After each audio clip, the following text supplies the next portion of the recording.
Bienvenidos a la Red Cuenta. ¿Qué creencia inofensiva está dañando a la sociedad? Historia 1. Está bien si te hace feliz. Siempre me ha parecido peligrosa esa frase de que si algo te hace feliz no puede ser tan malo.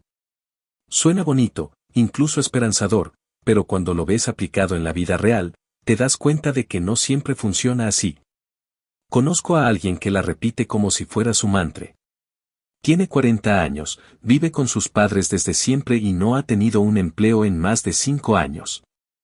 Se levanta tarde, pasa el día jugando videojuegos y solo se detiene para pedir comida o ir al baño. Dice que está bien, que está feliz así y que no le hace daño a nadie. A sus ojos, su estilo de vida no tiene nada de malo porque le da placer inmediato. Todo lo demás, las responsabilidades, los compromisos o cualquier cosa que implique esfuerzo, simplemente no le interesa.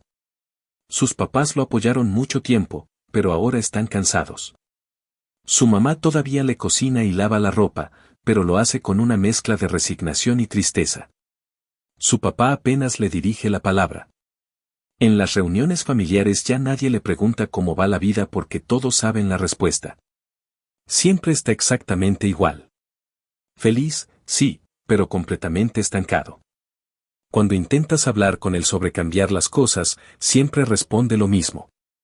Que la vida es para disfrutarla, que él no está hecho para las reglas del sistema, que su felicidad está por encima de lo que otros esperan de él.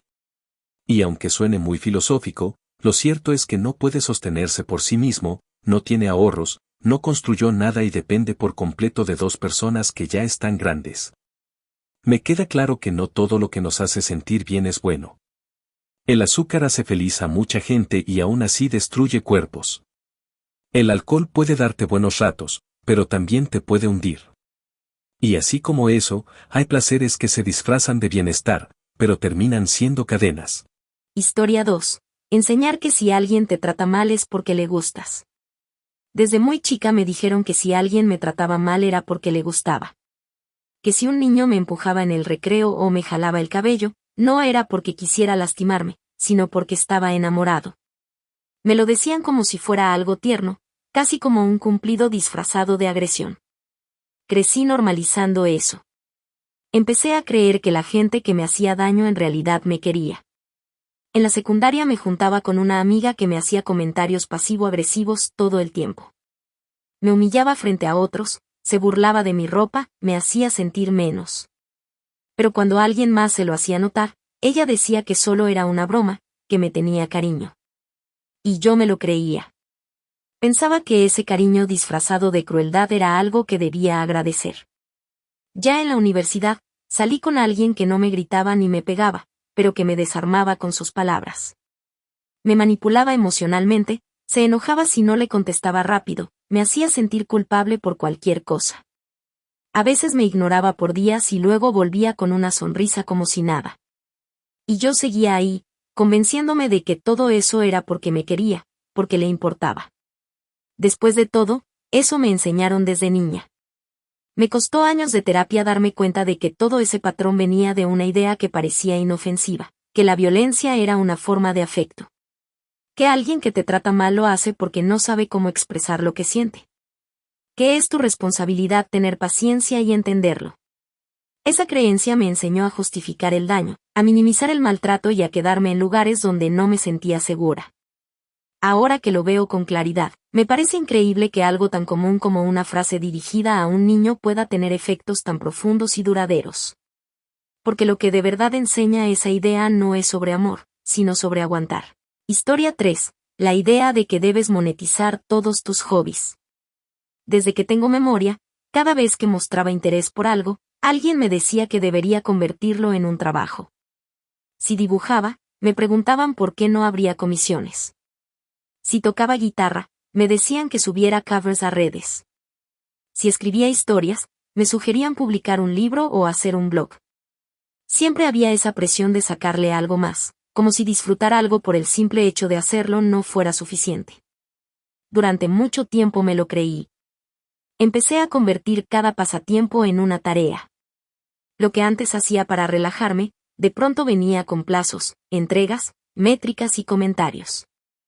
Dibujaba y ya no me preguntaba si me gustaba lo que salía, sino si era vendible. Empecé a escribir historias que no me importaban solo porque eran más comerciales. Me agoté rápido, y lo peor es que no me di cuenta hasta que ya no tenía ganas de hacer nada. Un día dejé de dibujar por completo. Me dije que era por falta de tiempo, pero la verdad era que me daba ansiedad solo pensar en volver a abrir el cuaderno. Tenía miedo de no hacerlo bien, de no gustar, de fallar frente a una expectativa que ni siquiera era mía. Y todo porque me metieron en la cabeza que cualquier talento, cualquier interés, cualquier actividad, debía volverse productiva. Tuve que desaprender muchas cosas. Recordarme que no todo lo que hacemos tiene que servir para algo más. Que está bien tener hobbies sin metas, sin audiencia, sin monetización. Que puedo escribir solo para mí, tocar guitarra solo para mí, y que eso no me hace perder el tiempo. Al contrario, me lo devuelve. Historia 4. La idea de que el karma existe y que si eres bueno te va a ir bien. Durante mucho tiempo creí que el universo tenía una especie de equilibrio natural. Que si uno actuaba bien, tarde o temprano las cosas buenas llegarían. Y que si alguien se portaba mal, eventualmente lo pagaría. Me gustaba pensar que existía una justicia que no siempre era visible, pero que estaba ahí, como una especie de red invisible que ponía todo en su lugar. Eso cambió cuando conocí a Andrea. Era una de esas personas que realmente se esforzaban por hacer las cosas bien. Era puntual, responsable, siempre dispuesta a ayudar. Nunca hablaba mal de nadie, y si alguien tenía un problema, ahí estaba ella, aunque no le tocara. Se quedaba horas extras, tomaba turnos que nadie más quería y aún así mantenía una actitud positiva. En la misma oficina había otra persona, un tipo que solo buscaba su beneficio.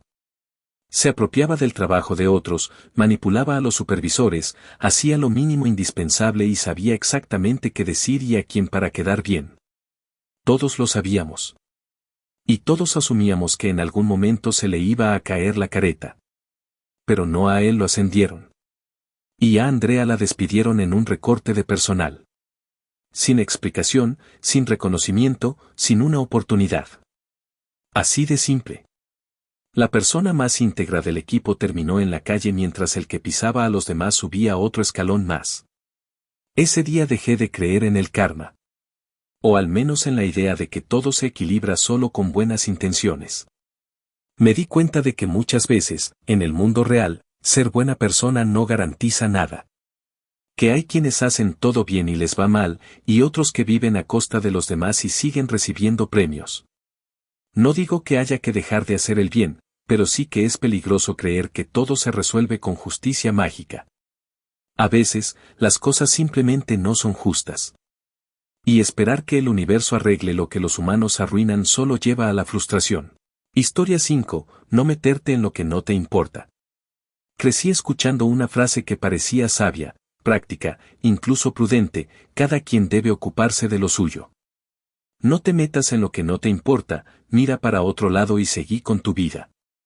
Durante años pensé que era una forma de respeto, de no invadir, de vivir y dejar vivir. Pero con el tiempo entendí que también puede ser una excusa cómoda para no actuar, para no incomodarse, para justificar la indiferencia.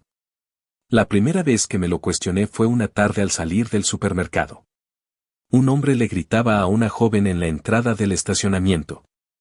Ella estaba contra la pared, los brazos cruzados, la mirada baja, y él cada vez más cerca, levantando la voz, gesticulando con rabia. No la golpeó, pero no hacía falta. La escena era tensa, claramente agresiva.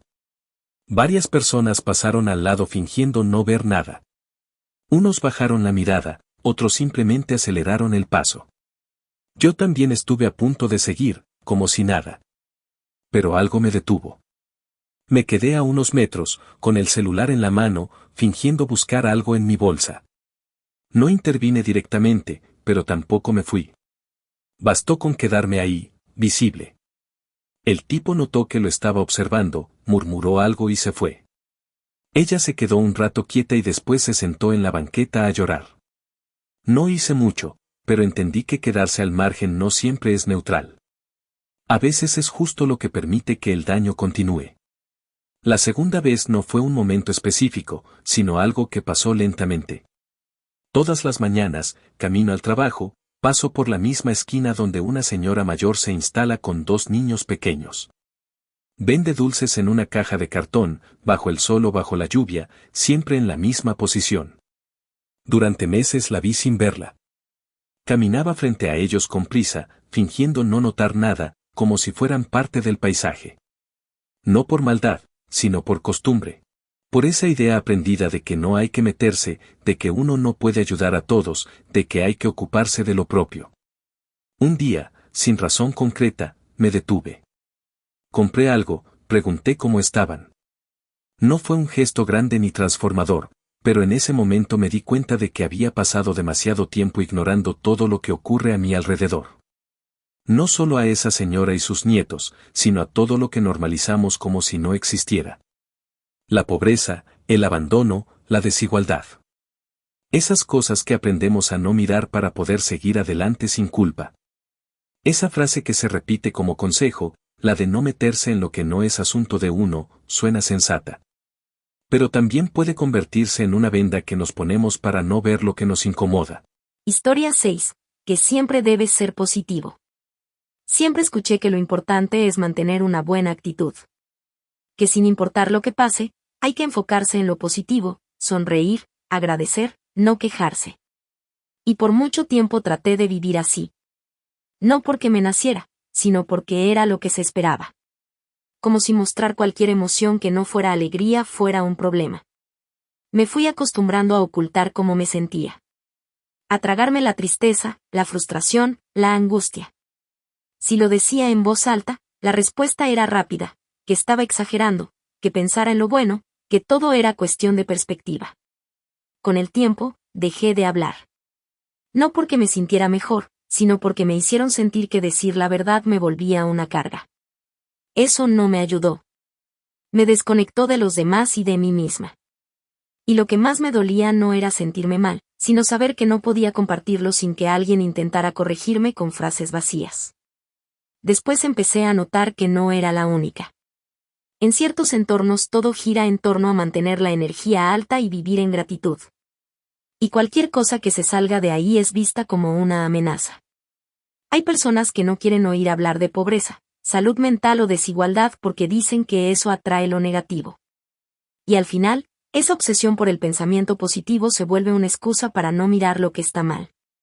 Vi a gente rodeada de discursos de espiritualidad y energía, que al mismo tiempo apoyaba ideas egoístas, despreciaba a quienes no estaban bien y repetía que si alguien sufre, es porque no se está esforzando lo suficiente.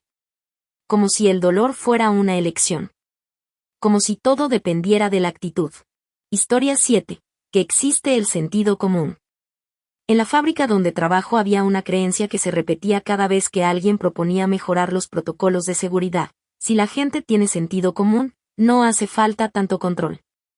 Lo decía sobre todo el jefe de operaciones, alguien con años en la empresa, convencido de que si alguien era tan torpe como para tener un accidente, entonces simplemente no estaba hecho para ese trabajo. Cuando se planeó reorganizar el área de carga, donde operan grúas y bandas transportadoras, se hicieron varios ajustes sin actualizar las rutas de tránsito ni colocar señalizaciones nuevas. Yo sugerí que al menos se instalaran barreras móviles, cintas y letreros. Mi jefe me miró como si hubiera propuesto algo ridículo. Dijo que todo estaba claro y que con sentido común, nadie se metería en zonas de riesgo.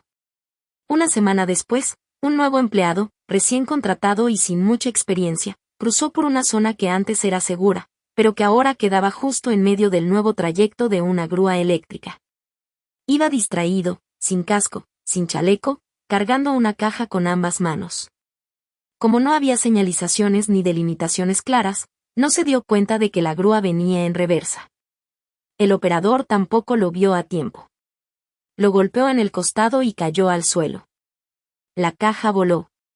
Por reflejo, metió el brazo para protegerse y terminó con una fractura complicada en el hombro. Tuvieron que operarlo. La recuperación duró meses.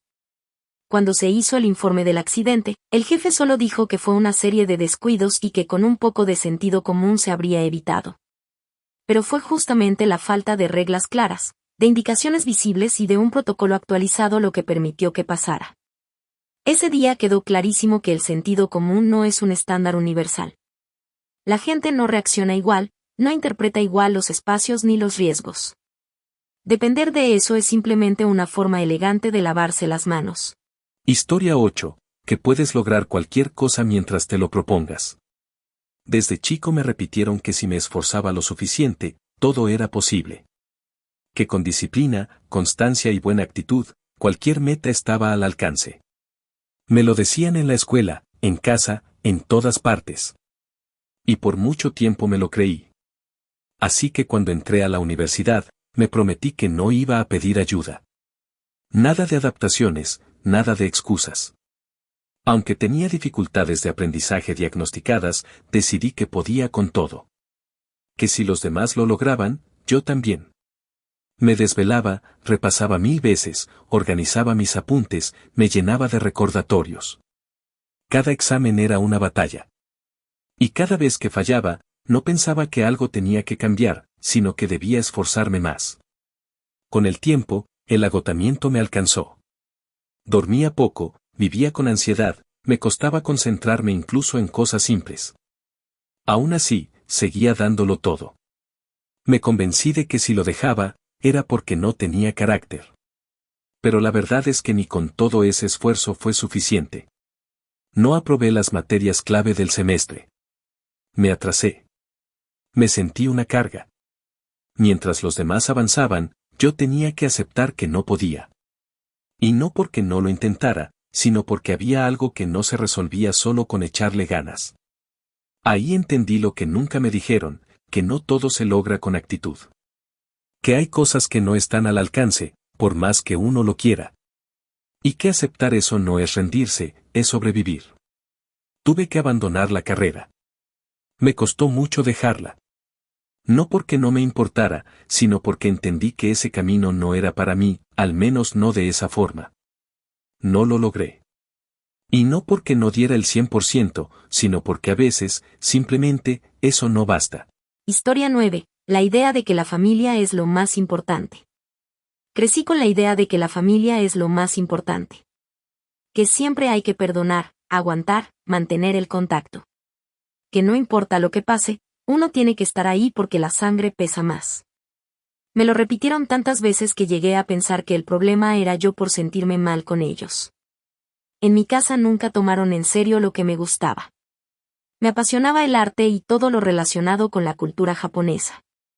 Me encantaba dibujar, ver animación, leer sobre historia, aprender el idioma. Pero para mi familia, eso era infantil, raro, hasta motivo de burla. Cada vez que hablaba con entusiasmo de algo que me gustaba, me callaban o me soltaban comentarios como que era inmadura, que ya estaba grande para esas cosas, que vivía en un mundo de fantasía. Mi papá una vez me dijo en serio que parecía una niña tonta que nunca iba a entender cómo funciona el mundo real. Lo peor es que no solo eran ellos.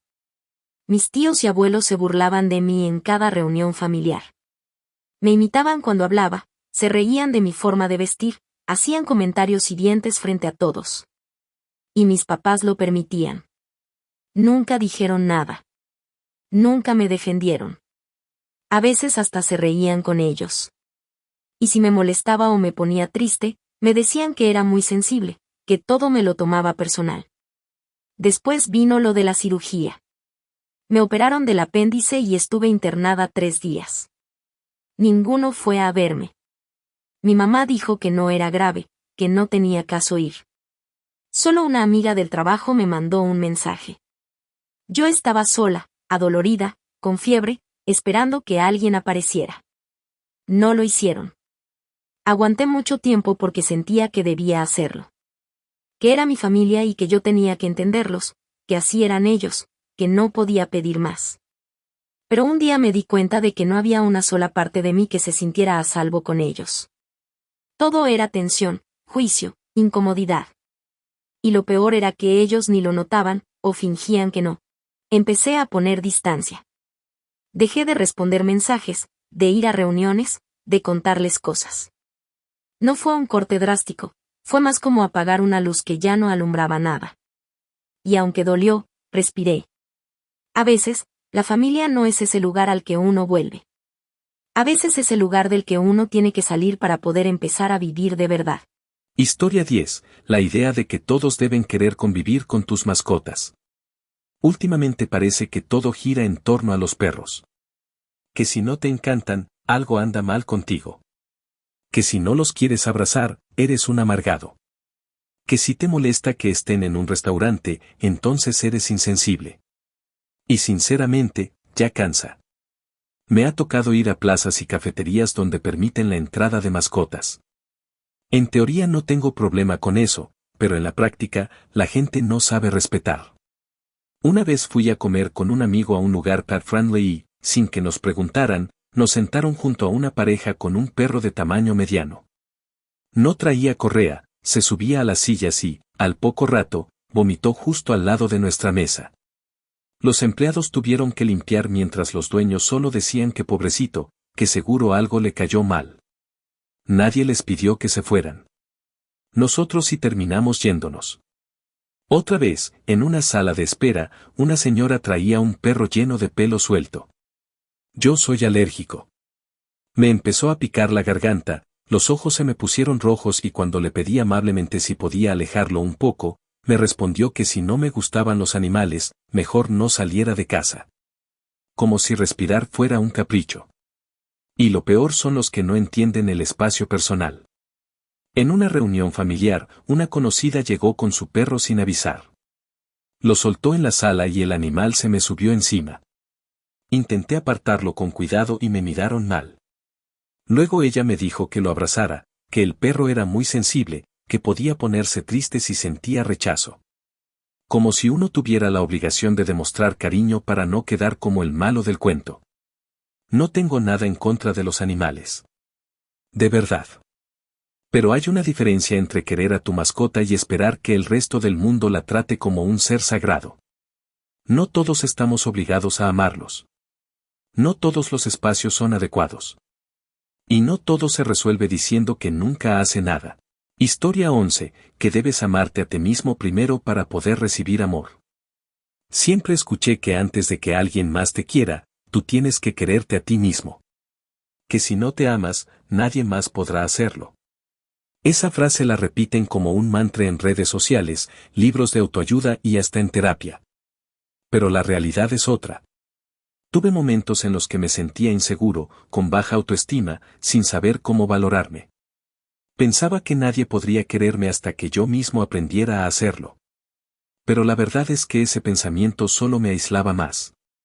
Me hacía sentir que debía estar solo hasta arreglarme.